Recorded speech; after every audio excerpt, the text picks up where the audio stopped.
Hi friends, welcome to இதன்ஸ் kitchen. நம்ம இதன்ஸ் கிச்சனில் இன்றைக்கி ஒரு மூலிகை துவையல் தான் அரைக்க போகிறோம். இது சாப்பிட்றதுக்கு ரொம்ப சூப்பராக இருக்கும். வாங்க எப்படி செய்கிறதுன்னு பார்க்கலாம். எலுமிச்சை இலை, நார்த்தை இலை, கருவேப்பிலை இது மூணையும் வச்சு ஒரு துவையல் தான் அரைக்க போகிறோம். இந்த துவையலுக்கு நல்லா ஒரு புடி அளவுக்கு எலுமிச்சை இலை எடுத்துருக்கிறேன். இந்த இலை வந்து ரொம்ப நல்லது. எலுமிச்சம் பழம் தான் நம்ம அதிகமாக எடுத்துக்கிடுவோம். இந்த மாதிரி இலைகள்லாம் அதிகமாக எடுக்கிறதில்ல. ஆனால் பழத்தில் எவ்வளோ சத்து இருக்கோ அந்த அளவுக்கு இதோட இலைகளில் நமக்கு சத்து கிடைக்கிதுன்னு சொல்கிறாங்க. இது வந்து ஒற்றை தலைவலிக்கு ரொம்ப நல்லதான். இதோட துவையலாக பண்ணி சாப்பிடும்போதோ இல்லை வேக வச்சு தண்ணியை நம்ம எடுத்துக்கும் போதோ நமக்கு ஒற்றை தலைவலி, ஆஸ்துமா, மூச்சு பிரச்சனை உள்ளவங்களுக்கு இது ரொம்ப நல்லதான். இதை வந்து இந்தமாரி துவையலாக பண்ணி நம்ம சாதத்தில் சாப்பிடும்போது இது ஒரு இலைங்கிறதே நம்மளுக்கு தெரியாது, நல்ல டேஸ்ட்டாக இருக்கும். இது நார்த்தை இலை, இதுவும் ஒரு கைப்பிடி அளவு எடுத்துருக்கிறேன். இது நார்த்தங்காய் நம்ம ஊறுகாய் போடுவோம்ல, அதில் உள்ள இலை தான் இது. 2 இலையும் ஒரு மாதிரி தான் இருக்கும். இது கொஞ்சம் இலை பெருசாக இருக்கும். இதுவும் வந்து பித்தத்துக்கு நல்லது. பித்தம், கபம்னு சொல்லுவாங்க. சில பேருக்கு காலையிலேயே பல் விளக்கும்போது வாந்தி வந்துக்கிட்டே இருக்கும், மஞ்சளாக வாந்தி வரும். நார்த்தங்காய் இருந்து அதை நம்ம புழிஞ்சு குடித்தா கூட நல்லது. இந்த மாதிரி இலையாகவும் எடுத்துக்கிடலாம். இது வந்து எந்த ஒரு வித்தியாசமும் தெரியாது, நல்லா சூப்பராக இருக்கும் சாப்பிட்றதுக்கு. இந்த இலைகளில் தான் நம்ம துவையிலே அரைச்சிருக்கோங்கிறதே தெரியாது, நல்லா வாசமாக இருக்கும் சாப்பிட்றதுக்கு. இந்த பாருங்கள், இதில் உள்ள நாரெல்லாம் இப்படி எடுத்து கிழிச்சோன்னா இந்த மாதிரி வரும். இந்த மாதிரி இலையை எடுத்துக்கணும். இந்த நாரெல்லாம் வீசிடணும். இந்த மாதிரி இருக்கிறத வீசிட்டு இந்த மாதிரி உள்ள இலைகளை மட்டும் எடுத்துக்கணும். இது கருவேப்பிலை. இதோட பயன்கள் எல்லாருக்கும் தெரிஞ்சது தான். இரும்பு சத்துக்கு, முடி வளர்ச்சிக்கு, எல்லாத்துக்கும் இது நம்ம எப்போவும் எடுத்துக்கிற பொருள் தான். இதையும் உருவிட்டு க்ளீன் பண்ணி அந்த இலைகளோடையே சேர்த்து துவையலை அரைச்சிக்கிடுவோம். அந்த காலத்துல எல்லாம் ஏதோ ஒரு துவையலை அரைச்சிருக்கிறாங்க. காலையிலே காலை சாப்பாடெல்லாம் அப்போல்லாம் தண்ணி சாப்பாடு தான் சாப்பிட்ருக்குறாங்க. ஒரு இலை கருவேப்பிலை துவையல், நார்த்தை இலை துவையல், எலுமிச்சை இலை துவையல், இந்த மாதிரிலாம் ஒன்று அரைச்சிருக்கிறாங்க. முருங்கைக்கீரை இருந்தால் பழைய குழம்புல கூட உருவி போட்டு சூடு பண்ணி சாப்பிட்ருக்குறாங்க.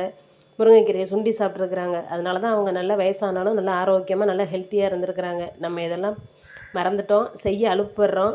இப்போ நமக்கும் சீக்கிரமே சின்ன வயசுலேயே சுகர் வந்துடுது, மூட்டு வலி, பேக் பெயின், இந்த மாதிரி நிறைய தொல்லைகளில் பாதிக்கப்படுறோம். இப்போ இந்த இலையில் உள்ள நரம்பெல்லாம் எடுத்துகிட்டு க்ளீன் பண்ணிவிட்டு பார்ப்போம். துவையல் அரைக்கிறதுக்கு நார்த்தை இலையில் உள்ள நரம்பெல்லாம் எடுத்துகிட்டு இந்த மாதிரி சின்ன சின்ன பீஸாக கட் பண்ணி நம்ம பிச்சோம்னாலே இந்த மாதிரி சின்ன சின்ன பீஸாக வந்துடும். நரம்பு தனியாக நின்றுக்கிறோம். அதே போல் எலுமிச்சை இலையும் உருவி எடுத்தாச்சு, கருவேப்பிலையும் உருவிட்டு அலசி எடுத்தாச்சு.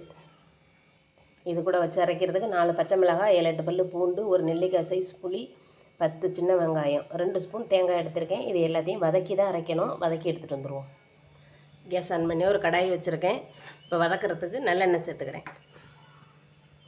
எண்ணெய் சூடாயிருச்சு. பச்சை மிளகாயை சேர்த்துக்கிறேன். இந்தமாரி உடச்சி விட்டு சேர்த்துக்குவோம், இல்லைனா மூஞ்சில் தெரிச்சிடும். இப்போ வெங்காயமும் பூண்டும் சேர்த்துக்கிறோம். பூண்டு வெங்காயம் வதங்கிருச்சு. அது கூட நம்ம க்ளீன் பண்ணி வச்சுருக்க இலைகளை சேர்த்துக்கிறோம்.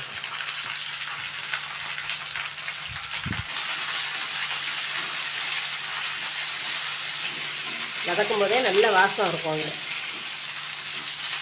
கூடவே நம்ம எடுத்து வச்சுருக்க புளியை சேர்த்துக்கிறோம். அது கூடவே எடுத்து வச்சுருக்க தேங்காய் பூவும் சேர்த்து நல்லா வதக்கி விட்டுற வேண்டியதுதான். எல்லாமே நல்லா வதங்கிருச்சு. இப்போ தேவையான அளவு உப்பு சேர்த்து ஒரு கிண்டிட்டு இறக்கிடலாம்.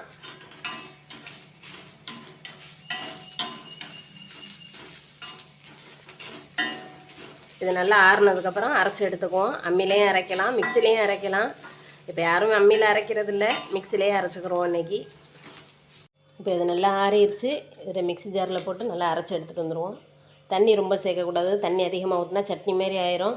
கொஞ்சம் கொஞ்சமாக தண்ணி தெளித்து அரைச்சி எடுத்துக்குவோம். பாருங்கள், நல்லா நைஸாக துவையில் அரைச்சி எடுத்தாச்சு. இது சாதத்தில் போட்டு பிசைஞ்சும் சாப்பிடலாம். தண்ணி சாதம், ரசம் சாதம், மோர் சாதம், குழம்பு சாதத்துக்கு சைட் டிஷ்ஷாக தொட்டுக்கிட்டும் சாப்பிடலாம். இது உடம்புக்கு ரொம்ப நல்லது. நீங்களும் இது போல் அரைச்சி பாருங்கள்.